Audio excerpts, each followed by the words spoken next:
Hello everybody and welcome to Barca News. It is that end of May, which means it's that dreadful time of the year where the Barcelona season comes to an end and we have to wait 2 or 3 months for the next season to begin. Now, having said that, today we will discuss the 2021-2022 Barcelona season. Was it a good season? Was it a bad season? Did we meet our goal? Did we not meet our goal? We will discuss all of that right here, so let's begin. Hello everyone, my name is Mo and I created this channel so it can be a one-stop shop for all the Barcelona fans to get the latest news about FC Barcelona. Whether it be transfer rumors, injury updates, match previews, post-match analysis, or anything else, you will find it here. So I invite all of you to please subscribe to my channel so you can stay up to date on the most current news regarding our beloved club, FC Barcelona. So let's begin today with the roller coaster of a season that was the 2021-2022 Barcelona season. This season began with one of the most devastating news that us culés have received in a very long time, and that is that our star player, that the best player in the history of our club and one of the best players in the history of football, Lionel Messi, was not going to renew. Unfortunately, because of the terrible financial situation that the previous president, Josep Maria Bartomeu, and his board of directors left us with, meant that we could not afford the renewal of Messi's contract. The mishandling of the club by Bartomeu also meant that we were over the salary limits and that we were in violation of the financial fair play rules, which was also an impediment to the renewal of Messi's contract. Now this was of course a huge blow to the club. Losing Messi not only meant losing our star player, but it also meant losing the 50+ goals that he scored every season, the dozen of assists that he provided every season. It meant losing our top scorer, it meant losing our top assist provider, our playmaker, our chance creator, and pretty much the engine that this team has been running on for the past 10-15 years. It also meant losing the guy who put the team on his shoulder for the past 4 or 5 seasons since the departure of Luis Enrique.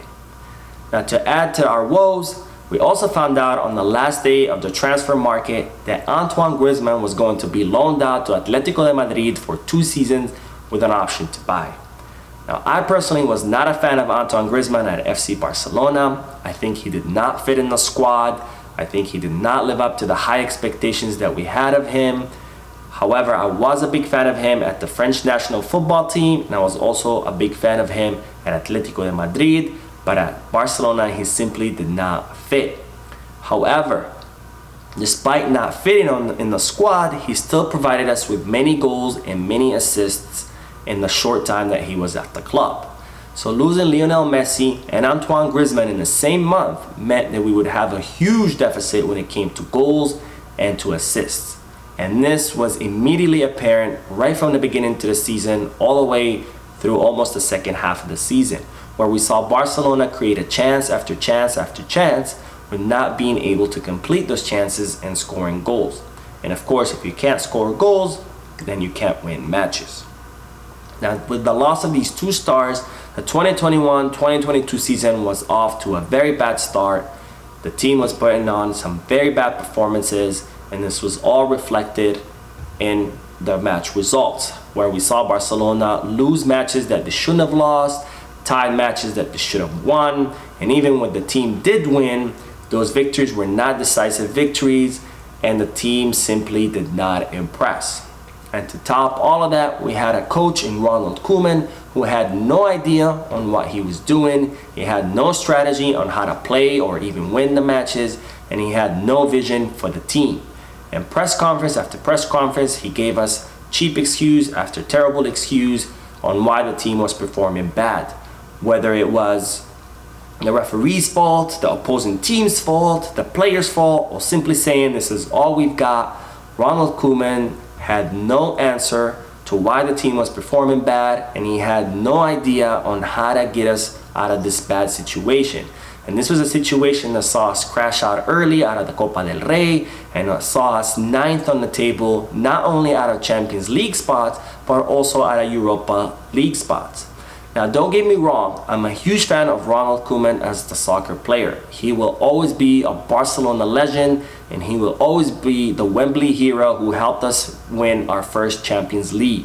However, Ronald Koeman as a coach, and I can't stress this enough, it is very important for us to separate Ronald Koeman, the soccer player, versus Ronald Koeman, the coach, because Ronald Koeman, the coach, he was simply not fit for the job, and he should have never been the coach of Barcelona, because under him we saw the team put on some very bad performances where it looked like it was random 11 players on the field, passing the ball erratically, making center passes on the box, hoping for a miracle. Now, of course, we saw glimpses of these bad performances last season, but unlike this season, last season we had Lionel Messi, who could score those goals, who could finish those plays, and who pretty much single-handedly won us the Copa del Rey. But this season, we did not have our savior, Lionel Messi, and there was no one to save the embarrassing and very poor performances of the team match after match. Now, after many months of bad performances and heartache, we finally got the great news that Xavi Hernandez was coming home to Barcelona and was going to be our new head coach. Now, this news was of course very well received by all the fans because because Xavi is not only a Barcelona legend and one of the best players that we've had at the club, but he's also a man who breathes and lives the Barcelona DNA, that Barcelona style of play with the high possession, the great triangulations, that tiki-taka that we all have grown accustomed to seeing and that we've all fallen in love with, that Johan Cruyff philosophy. You know, this is a guy who came up through the Barcelona Academy, learning the Johan Cruyff philosophy at a very young age. We also saw Xavi play most of his entire career at Barcelona under some of our best coaches like Pep Guardiola and Luis Enrique. And of course, we also saw Xavi win everything there is to win with Barcelona, playing the Barcelona way. And with the arrival of Xavi Hernandez, we also saw the arrival of 4 great winter transfers, some of the best winter transfers in most recent years that I can remember, and those were Pierre-Emerick Aubameyang, Adama Traoré, Eric Garcia, and Ferran Torres. And the arrival of Xavi Hernandez and these 4 great signings, we saw an immediate improvement in the team's performance, with the team once again playing that Barcelona DNA, that high possession, that great triangulation, and that tiki-taka that we all love to see. And the improvement in the performance was immediately reflected in the improvement in the results, with Barcelona beating Atletico de Madrid 4-2, beating Napoli 4-2, beating Valencia 4-1, beating Atletico de Bilbao 4-0, and of course, who can forget the 4-0 against Real Madrid at the Santiago Bernabeu. Now, that victory was a great one, not only because it was against Real Madrid in their home turf, but because it was a decisive victory. This was not a lucky 4-0. This was not a match that could have gone either way. This is not a match where Real Madrid could have maybe changed the results. Absolutely not. This was a match where Barcelona dominated every single minute of the match, all the way from the beginning to the end. This is a match where Barcelona scored 4 goals and could have easily scored 4 more. And this was a match when Real Madrid had no answer to Xavi's tactical brilliance and to the amazing performance displayed by our players on the field. Now, with these great results and with this improvement in our play, the fans began to have hope. They started thinking that maybe this season was not lost after all, and that perhaps we could rescue this season by winning some trophies, especially the Europa League trophy, because we were doing so well when we had made it all the way to quarterfinals. Now, there were also fans who even thought that we could win La Liga.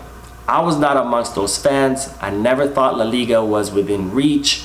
Real Madrid had 15-point lead over us, and the only way we could have won La Liga was if Barcelona stayed perfect all the way until the end of La Liga by winning every single match, and if Madrid had a big blunder and lost a bunch of matches, tied a bunch of matches, or a combination of both. Now, staying perfect until the end of La Liga, that was of course a little more attainable. However, I simply did not see Real Madrid having a huge blunder and losing a bunch of games or tying a bunch of them. So I never thought La Liga was within reach, but I did believe that Europa League, we did have a chance. Now, I didn't think we could win it for sure, 100%, like some people did, but I did believe that if we remained consistent, if we kept playing the way we were playing, that we had a good shot at it.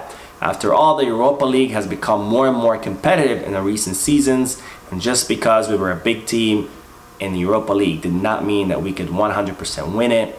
That was not the case at all. Now, if you've been watching soccer for as long as I have, and if you know anything about teams undergoing a rebuild, you know that growth is not linear. Growth, unfortunately, in these cases, especially in the case of a team like Barcelona, who's been needing the rebuild for a very long time, goes in phases. You see the team first improving a little, then the improvement might dip, then improve a little more, then dip, until eventually you see the team progression become linear and you see the team exploding. And we saw this, and we first saw this with Barcelona in the Europa League round of 16 against Galatasaray.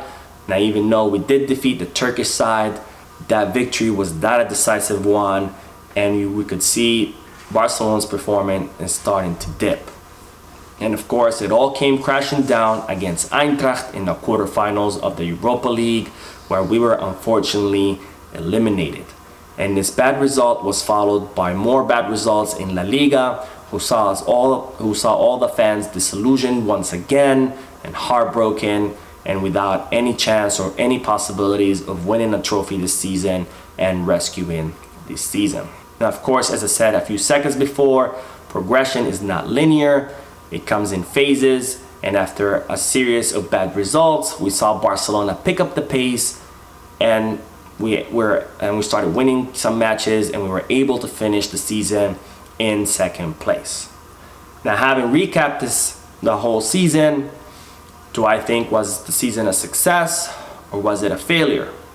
In my opinion, I think the season was successful. Now, you might ask, how can you think that? We didn't win a single trophy. Well, my response to that is that success is all relative. And here are the 4 reasons why I believe that this season was successful. Reason number 1, we met our goal. See, when Xavi became the head coach of Barcelona, we were 9th on the table. Not only were we out of Champions League spots, but we were also out of the Europa League spots. And Xavi Hernandez, along with our current president, Joan Laporta, were very clear about our goals. They said this is not a season where we're gonna win trophies. This is a rebuild season, this is a transitional season, and our only goal is to qualify for the Champions League. And did we meet that goal? Yes, we did. Not only did we qualify for the Champions League next season, but we also finished 2nd on the table. Now you might ask, what's the difference? We could have finished 3rd, could have finished 4th, we still would have qualified. Well, finishing 2nd is better than 3rd or 4th for 2 reasons. First, the financial reason.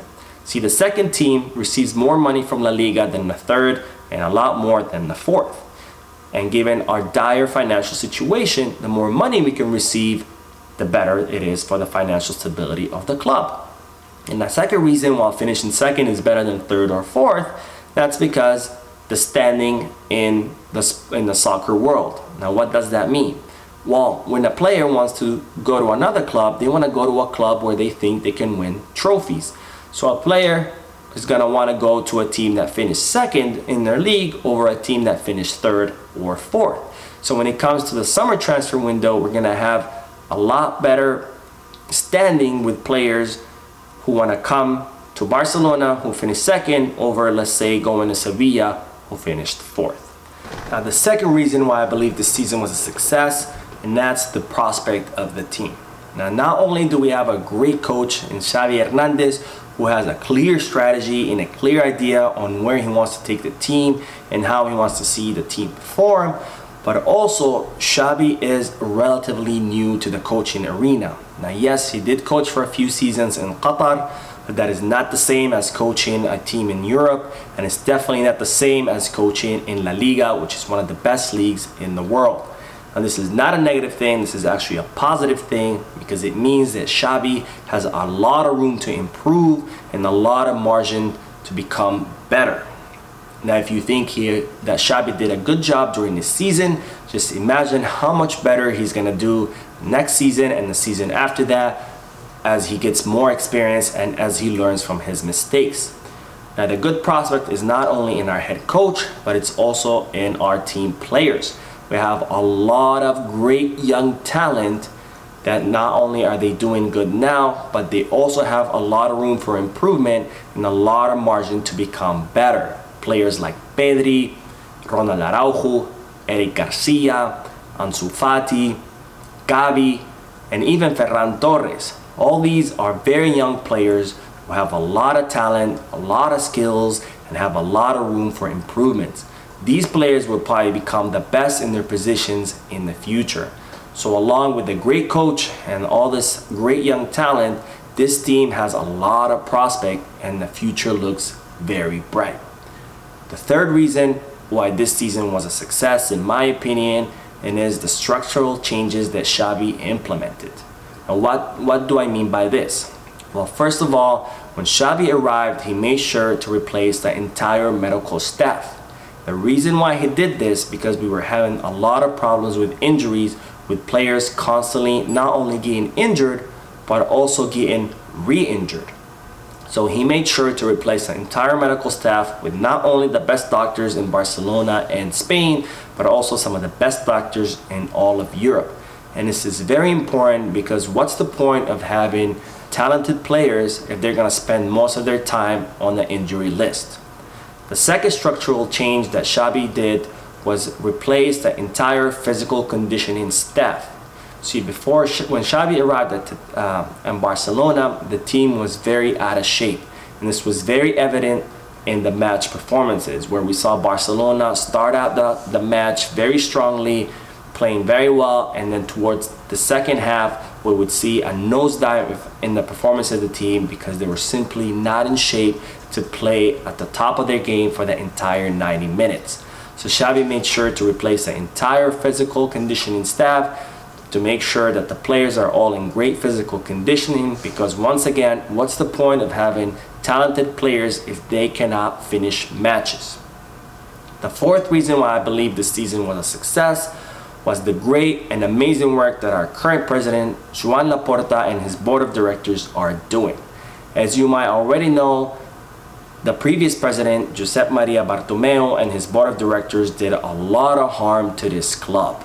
First, they dug us in a very bad financial situation where the club owes over 1 billion, that's a billion with a B, euros in debt. Bartomeu also left us with an Asian squad where we had a lot of players who should have left the club a long time ago, but instead he renewed them, giving them this extravagant contracts and this very long contracts for no apparent reason. And that's, of course, not to mention the blunder that Bartomeu did by signing players like Ousmane Dembélé, Antoine Griezmann, and Philippe Coutinho for insanely amounts of money for players who simply did not fit in the squad. So luckily, we have Joan Laporta now, who is working day and night and overtime to right the ship and to undo all the harm that Bartomeu did to the club. He first began with cutting the spending of the club. Now, how did he do this? Well, he started by getting rid of the players who were paid the most. First, with Antoine Griezmann, who was the second highest paid on the squad, and second, with Philippe Coutinho, who was the third highest paid player on the squad. Then, Laporta went even further by renegotiating the exorbitant contracts that Bartomeu had handed to a lot of the players. Players like Gerard Piqué, Sergi Roberto, Jordi Alba, Sergio Busquets, and even Samuel Umtiti. Now, by renegotiating the contract of these players and bringing them down to a much more affordable salaries, he was making sure that the club was not overspending on the salary of the players, because we had some of the highest salary spending in the entire world of football. The third thing that Joan Laporta did was instill this salary cap or this pyramid cap in the club. And what this pyramid means is dependent on your skill level and dependent on how long you've been at the club, you are put in a certain salary category. And these categories are not very high. A great example is Robert Lewandowski. You might already heard that Barcelona is negotiating with Bayern Munich to bring Robert Lewandowski over to the club. Now, despite Lewandowski being one of the best, if not the best striker in the entire world at the moment, Barcelona is offering him around the 8-9 million euros a year. Now, if you compare that to the salary that Griezmann was making, which is, I think, on top of my head, was close to 26 million, or Philippe Coutinho's salary, which was close to 22 or 23 million, or even Umtiti's salary, which was close to the 20 million a year, 9 million for Robert Lewandowski is obviously, you might think it's very low.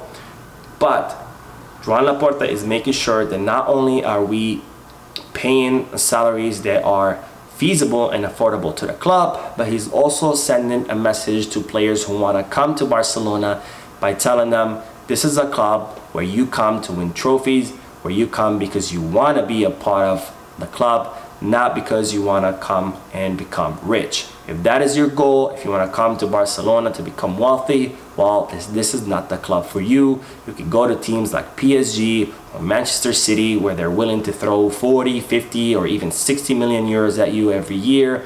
This is not the club to do it at, because we do not have infinite amount of money. We do not have oil money that can back this exorbitant salaries. So we need to keep a financially sound plan where we pay our players something feasible and doesn't leave us in over €1 billion in debt like Bartomeu did. But Joan Laporta didn't just stop there and try to cut the expenses of the club, but he also has been working on increasing the revenues of the club. First, by signing the Spotify deal, which is close to 400 million euros. He's also working on the sale of the Barca studios, the 49% of Barca studios. He's also working on the sale of some of the licensing, the merchandising licensing, and he's also negotiating the CVC fund, which is a fund that's gonna inject money into the league in exchange for media rights of the teams and the entire La Liga. And if Joan Laporta is successful in closing those 3 deals, along with the Spotify deal, we should see an injection of over 1 billion, that's billion with a B, of euros into the club, which will obviously not only solve our debt, but will also help us sign new players that will then help us, of course, win trophies and even bring more revenue to the club. And also will help us see the Spy Barca project finish, which is the entire renovation of the stadium, of the Camp Nou, which will soon be known as Camp Nou Spotify, which will bring more revenue through the sales of tickets and, of course, through renting out the stadium for other events like concerts and things like that. So in all together, for these 4 reasons, the reason that we did meet our goal of qualifying for Champions League, the fact that we got a brilliant coach, brilliant players with lots of prospect and a bright future ahead of them, the fact that we have a better medical staff and physical conditioning staff that can make sure that our players are healthy and fit, and the fact that Joan Laporta is working very hard on righting the ship and undoing all the wrongs that Bartomeu did to the club. For these 4 reasons, I believe that the 2021-2022 Barcelona season was a success. So what do you think? Do you think the season was a success? Do you think it was a failure? Do you think we should have done things differently? Please comment below and let me know what you think about the 2021-2022 season. I personally am very excited for the future. I can't wait to see what the team will do next season, now that they've played a half a season together and now that they have the entire preseason to prepare. I can't wait to see how much better they're gonna be next season and the season after that. I can't wait to see all the trophies that I know they're gonna win. And for the first time in many seasons, I am very, very excited about the future. The future looks bright and I just cannot wait to see what else there is in store. So this is it for today. I hope you liked the video. If you do, please give me a like. Also, please subscribe to my channel so you can stay up to date on all the news regarding FC Barcelona. and I will see you on the next one. Peace, Barça.